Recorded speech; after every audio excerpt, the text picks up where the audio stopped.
December 1 నుంచి అమరావతి నిర్మాణ పనులు మొదలు పెడతామని ఏపీ పురపాలక శాఖ మంత్రి నారాయణ చెప్పారు. రాజధాని నిర్మాణానికి 60,000 కోట్లు ఖర్చవుతుందని అంచనా వేస్తున్నామని చెప్పారు.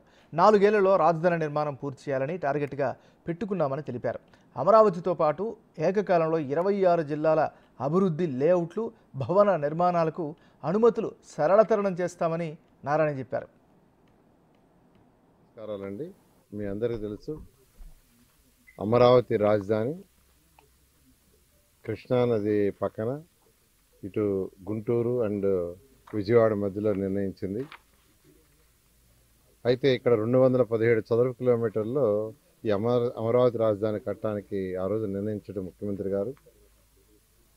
దానికి సంబంధించి 41,000 కోట్ల రూపాయలకి టెండర్స్ ఇవ్వటం, వర్క్స్ టేకప్ చేయటం, కొంతవరకు వర్క్లు అయినాయి. అదేవిధంగా అధికారుల కోసం బిల్డింగ్స్ దాదాపు 3,600 బిల్డింగ్స్, కొన్ని అయితే 90% అయిపోయినాయి, కొన్ని 80% అయినాయి, కొన్ని 70% అయినాయి. అయితే గత ప్రభుత్వం 3 ముక్కలు ఆటాడుతూ దాన్ని యాక్చువల్గా నిర్మాణం చేసింది. అయితే మళ్ళా ప్రభుత్వం వచ్చే ముందే ముఖ్యమంత్రి గారు చాలా క్లియర్గా చెప్పారు, ప్రభుత్వం రాగానే వెంటనే అమరావతిని టేకప్ చేస్తామని రైతు సోదరులందరికీ చెప్పడం జరిగింది. ఎందుకంటే ఇక్కడ రైతు సోదరు కేవలం 58 రోజుల్లో 58 డేస్లో వాళ్ళు 34,000 ఎకరాలు ల్యాండ్ ఇచ్చారు. ఎందుకంటే మా ముఖ్యమంత్రి గారి మీద నమ్మకంతో. అయితే దానికి తగ్గట్టుగానే మేము ఇక్కడ డెవలప్ చేయడానికి అన్ని విధాలు చేసి టెండర్లు ఇచ్చి 41 కోట్ల వేల రూపాయలకు టెండర్లు ఇచ్చి దాదాపు ఒక 5,000 కోట్ల రూపాయలు కూడా పే చేయటం జరిగింది. అయితే ఈ నేపథ్యంలో అమరావతి క్యాపిటల్ సిటీ అనేది ప్రపంచంలో టాప్ 5 సిటీస్లో ఒకటి చేయాలని ఆ రోజు ముఖ్యమంత్రి గారికి మాకు నిర్దేశించారు. ప్రపంచంలో ఉన్న టాప్ 5 సిటీస్లో ఒకటి కావాలని. దానికి తగ్గట్టుగానే దీన్ని డిజైన్ చేయించాం సింగపూర్ వాళ్ళ ద్వారా.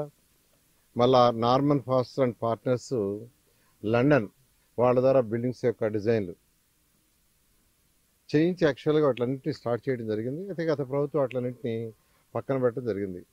మళ్ళా రాగానే ఇప్పుడు యాక్చువల్గా ఇదంతా కంపలతో మొత్తం ఈ 34,000 ఎకరాలు ప్లస్ ప్రభుత్వ భూమి అంతా కంపతో నిండిపోతే వెంటనే 36 కోట్ల రూపాయలతో కంపలు కొట్టే యొక్క ప్రోగ్రామ్ని ఈ నెల 8వ తేదీ స్టార్ట్ చేసాం. నిన్నటికి 50% పూర్తయింది. మరొక 15 రోజుల్లో మిగతా వరకు కూడా పూర్తవుతుంది. 1 మంత్లో పూర్తి చేయాలని టార్గెట్ ఇచ్చాం. అన్నట్టుగానే ఆ ఏజెన్సీ పూర్తి చేస్తామని వాడు మార్నింగ్ కూడా చెప్పారు. అయితే ఎక్కడైనా క్యాపిటల్ సిటీ కట్టేటప్పుడు గ్రీనరీ ఇంపార్టెంట్. గ్రీనరీ మా ఏడీసీ చైర్మన్ ఈ యొక్క గ్రీనరీ మీద ఆమె కాస్త స్పెషలైజేషన్, ఆమెకు చాలా ఇంట్రెస్ట్. హైదరాబాద్లో కూడా చాలా డెవలప్ చేసింది. ముఖ్యమంత్రి గారు ప్రత్యేకంగా చెప్తే ఆమె ఇక్కడ 4 నర్సరీని యాక్చువల్గా డెవలప్ చేసింది. నేను ఇవాళ యాక్చువల్గా ఒక నర్సరీని 2 నర్సరీలు వెంకటపాలెం సెంట్రల్ నర్సరీ ఒకటి విజిట్ చేశాను. దాదాపు 6 సంవత్సరాలు అయిపోయినాయి. చెట్లను పెద్ద పెద్ద మాన్లు అయిపోయినాయి, చాలా పెద్ద పెద్ద చెట్లు అయిపోయినాయి. అవన్నీ యాక్చువల్గా ప్లాంటేషన్ చేస్తుంటే ఈ రోజుకే సిటీ బ్యూటిఫుల్గా ఉండేది. అయితే గత ప్రభుత్వం అటు వదిలేసింది. అదేవిధంగా ఇక్కడ అమరావతి క్యాపిటల్ సిటీలో 4 పెద్ద పార్కులు, ఒకటి శాఖమూరు సెంట్రల్ పార్క్ అంటాం. అంటే ఈ మొత్తానికి సెంట్రల్గా ఒక పెద్ద పార్కు 300 ఎకరాల డిజైన్ చేసాం. దాంట్లోనే 50 ఎకరాలు ఒక రిజర్వాయర్ ఉంటుంది. దాంట్లో బోటింగ్ గీటింగ్ అన్నీ ఉండేది చేసాం. సో అటువంటి శాఖమూరు సెంట్రల్ పార్క్ ఒకటి 300 ఎకరాల్లో డిజైన్ చేసాం. దాంట్లో డిఫరెంట్ యాక్టివిటీస్ ఉండేటట్టుగా టెండర్లు ఇచ్చి ఏజెన్సీస్ కూడా ఇచ్చాం. వాళ్ళు ఇలా యాక్చువల్గా వర్క్ని కొంత స్టార్ట్ చేశారు. అయితే గత 5 సంవత్సరాల్లో గత ప్రభుత్వం వదిలేయటం వల్ల అది డెవలప్మెంట్ లేకుండా పోయింది.